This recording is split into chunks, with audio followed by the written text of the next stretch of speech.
Doesn't this look familiar?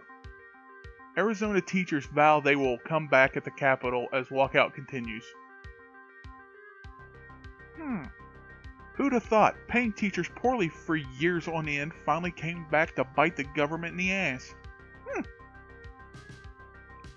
Who'd have seen that coming? Oh wait, yeah, anybody with a brain. And of course, because this is something that's important, for teacher pay as well as educational funding, of course, I support them completely. Because teachers across the country are underpaid, and the educational system is woefully underfunded, and it has been for years. Hell, if we could just take like 2% of what is diverted to the military, which is already vastly overfunded as is, and divert that towards education, things would be a lot better. Teachers' pay would easily go up. The funding for supplies and equipment would go up. Just the quality of an American education would go up. But apparently, weapons to kill people that we don't like is vastly more important. Oh, that's right. Gotta keep the kids dumb. That's right. A red sea of Arizona public school teachers and their supporters marched on the state capitol in Phoenix Monday, voicing their dissatisfaction over pay and educational funding. The first teacher walkout in the state's history began on Thursday, and Monday night organizers announced the walkout would enter a fourth day. Good. Like I said about the teachers here in West Virginia, stay out until you get what you deserve.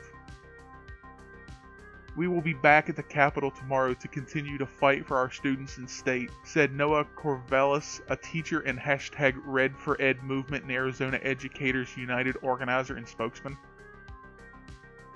That's a mouthful. The Arizona Educators Association tweeted that 50,000 educators participated in the rally on Monday. Damn. Sometimes it surprises me the numbers of certain people in different fields and stuff in one state. So I had to take a second because it surprises me that there are 50,000 teachers just in Arizona. At least 50,000, that is. Arizona Educators United wanted a 20% raise for teachers by next school year and yearly raises after that until Arizona's teacher salaries reach the national average. The group also wants Arizona to restore education funding to 2008 levels, while Governor Doug Ducey,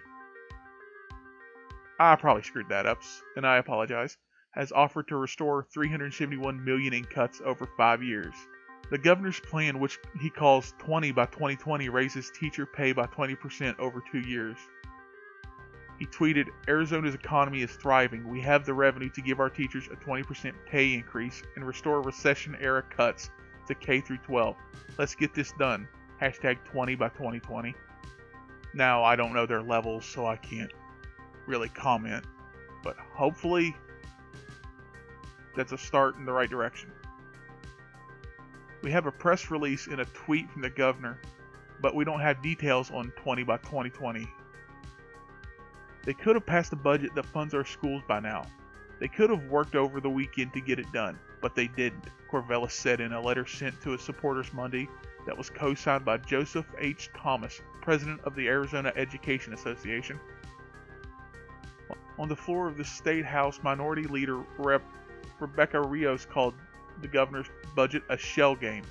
The reality is, you cannot make up $1 billion deficit by using the same amount of income that we have, Rios said. It's really important at the moment because of the info coming out of the governor's office.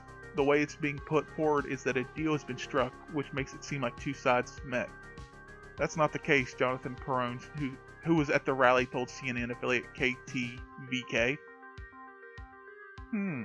Who would have thought politicians putting a little bit of spin on something? Shocker. American Federation of Teachers President Randy Weingarten joined the rally in Phoenix Monday. Good, the more higher ups, the better. "We have come together to solve the funding issue.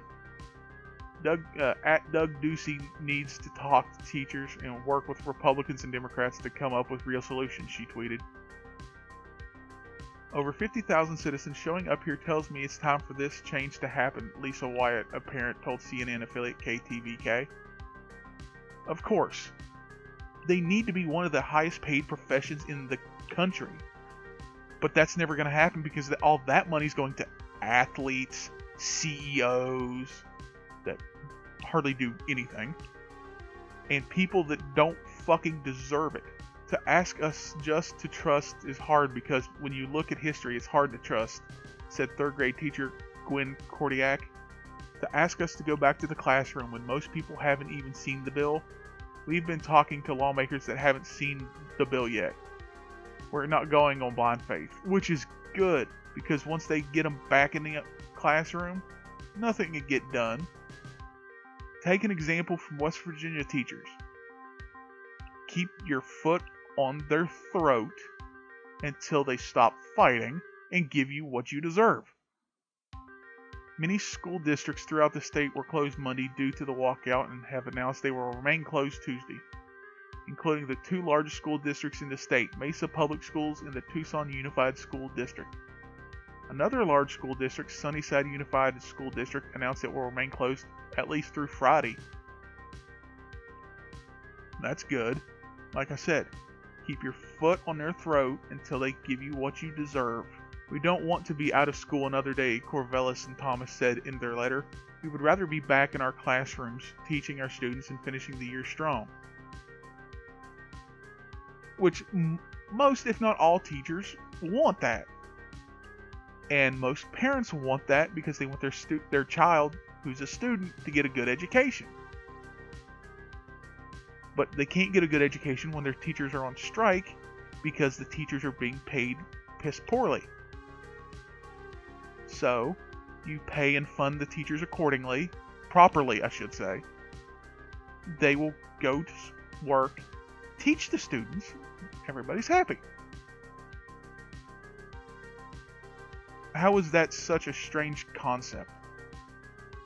Now, I mean, Republicans, sure, I get why they, don't want to pay military, but still, I don't get it.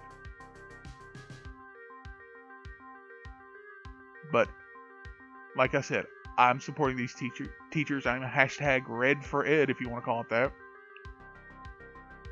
I hope you enjoyed the video. If you did, be sure to like, comment, and subscribe, and all that jazz. And I will see you in the next one.